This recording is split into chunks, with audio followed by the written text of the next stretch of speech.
Well, I'm a little hot right now, a little mad. Our local newspaper here, the Sunday News edition, Lancaster newspaper, just published an article attacking a local church here, a local Baptist church I used to be a member of, for putting out gospel tracts against Catholicism. And there's a guy here locally, Roy Maricondo is his name. He's in the article, and let me fold it here. And he's charging hate crime. Hate crime. This is a horrible hate crime to have my precious Catholic faith attacked. You know, and of course he called up the pastor of the church I used to go to, Guy Mosebrook. I know him personally. He's a good man. He calls him up, leaves a nasty message. He's written to our ministry as well, this Roy Maricondo, writes a bunch of nasty things, attacks us.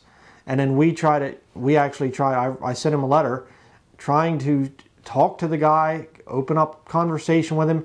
He didn't even read it, sent it back. Okay, I got it in my files. No point in showing it here.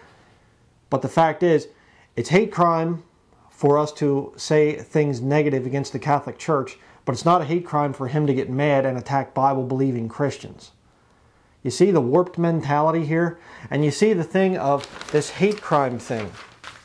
Everybody, I don't care whether you are a devout Roman Catholic, you should not be for hate crime legislation, because what it is it's about censoring your speech. I mean, is this really what the true church would do? Is this really what a true believer in Jesus Christ would do? Persecute those that disagree with them? This is ridiculous. It's absolutely absurd to censor people's speech and to say that this is wrong, this is hate crime, and they got the Southern Poverty Law Center in here saying that Jack Chick is a hate organization, Chick Publications. You know, it's ridiculous. But this is what we're going to do now. This is our Orwellian state that we're going to create, where your speech is censored and eventually your thought will have to be censored as well, apparently.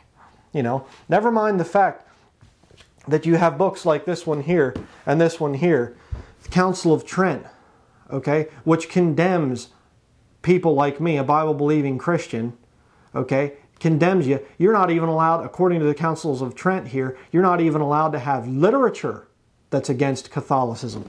So, you know, there you go. And this one here, the church teaches, Documents of the Church in English Translation by Jesuit Fathers of St. Mary's College. This thing contains over 200 curses against the enemies of Roman Catholicism. Over 200 curses. Anathema. If anybody says this, let him be anathema. Damned. Damned to hell. Over 200 curses. Okay? And this is the true church? You want me to believe that? That writes books of curses against its enemies? See? I'm not afraid of this literature over here. I have all kinds of Catholic stuff here. I have a catechism right there. Here's another catechism, the newer one. I have First Communion Catechism. I got Baltimore Catechism. All of these different things. I'm not afraid of Catholicism. I'm not afraid of Catholic literature. I collect it. You know, I would never say, because some Catholics, I'd love to receive some tracts from Catholics, you know, attacking Bible-believing Protestants or whatever they want to call us. I'd love to receive it, but I want to be able to refute it and have them be open-minded enough to accept it and say, yeah, well, you know, well, we're just going to have to agree to disagree, whatever, you know. That's called liberty of conscience, okay? And if you study it, you'll see that Roger Williams, who is credited as being the founder of the Baptist Church, which he isn't, but, you know, the Baptists were around before that. But Roger Williams fought for liberty of conscience here in America. And Oliver Cromwell fought for liberty of conscience over in the UK, okay, over in England. That's what a true religious person, that's what somebody who's truly open-minded would fight for. Liberty of conscience says, as long as you're not hurting anybody, as long as you are not physically hurting anybody, you can believe whatever you want to believe. And that's my system of belief. Hey, I'm not going to pass a law against Roman Catholics. They can believe whatever they want to believe. Okay? Some Jehovah's Witness comes to my door, or some Mormon or something like that. Hey, welcome. Let's have a discussion here. Let me show you from the Bible why you're wrong. I'll take your literature. I take Catholic literature. I'm not afraid of it. But what kind of a society are we going to have when we begin to censor people's speech? And when we begin to say, this is hate crime, and you hold up the tracts. And I mean, look at the guy's face. Here it is. Here's the collar picture from LancasterNewspapers.com. By the way, I will actually, it's Lancaster News Online, I think is what it is. I'll actually give you the link to this article so you can read it yourself. At the end, he actually says, pray the way you want to pray, Maricondo would tell attackers of his religion, but leave us alone. I got to worry about my own soul. Well, buddy, we're trying to tell you how to help your soul, how to get saved. Okay? Just incredible.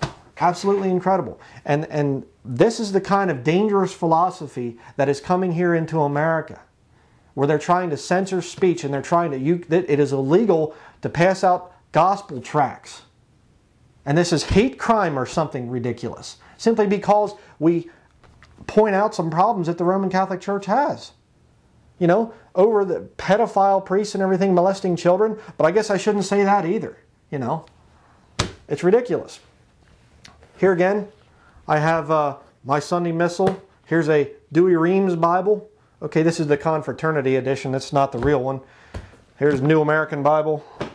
This one here, I'm going to show you some hate crime here.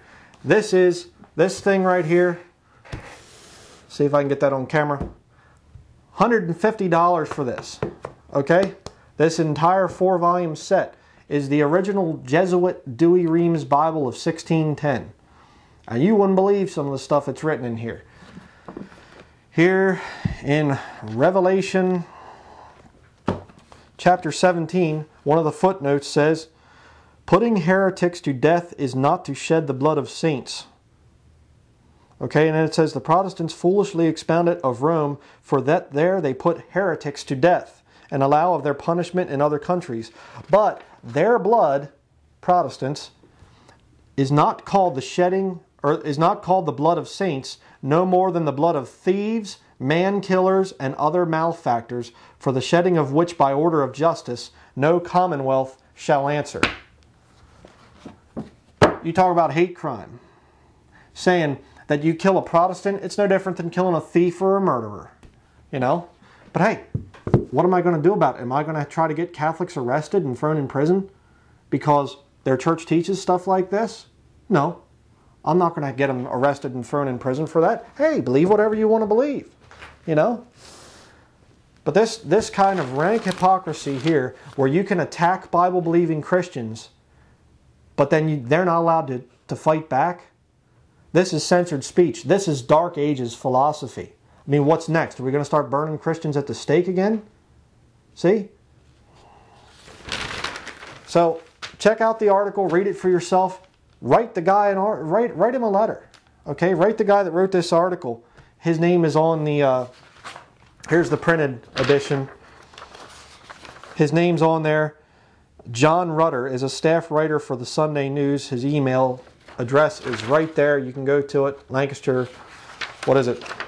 LancasterOnline.com. Okay, I'll give the address down there. Write him a letter. Be kind, be charitable, whatever, but you know, this is deplorable. All right? Censored speech and writing things attacking Bible-believing Christians and just totally slamming Chick publications. Totally unfair rant against Jack Chick's organization.